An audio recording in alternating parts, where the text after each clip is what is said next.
La jeune collégienne traversait ici, à côté du passage piéton, dans ce quartier populaire de la Rocade à Avignon, quand elle a été violemment fauchée. Le motard et son passager étaient en plein rodéo urbain, motocross sur la roue arrière. Il faut dire que dès la nuit tombée, quelques possesseurs d'engins motorisés transforment régulièrement la contre-allée en terrain de jeu. Dans l'allée, il y a des motocross, des fois ils sont 3 ou 4 pour faire des cabres et montrer leur talent. Ils se mettent sur une roue au lieu d'être sur les deux roues. Et après, ils font du bruit. Ils sortent de n'importe où. Ils passent dans les passages piétons, ils passent de partout.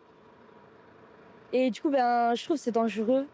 Rapidement prise en charge par les pompiers et transportée à l'hôpital, la victime, habitante du quartier, souffre d'une double fracture du bassin et de la hanche. Les chauffards, eux, ont pris la fuite, incompréhensible aux yeux de cet autre collégien. Pour la petite, ça fait mal au cœur. Ça se fait pas, ils renversent des gens comme ça, et ils prennent la fuite. C'est pas généreux pour eux. La famille, je suis sûr, elle est en pleurs et tout. Ça fait du mal. La police a lancé un appel à témoins et dénonce une explosion des délits de fuite, plus 24% en 15 ans en France. Ce syndicaliste d'Alliance pointe les sanctions selon lui trop clémentes, ajoutées à l'irresponsabilité des chauffards, génération jeux vidéo.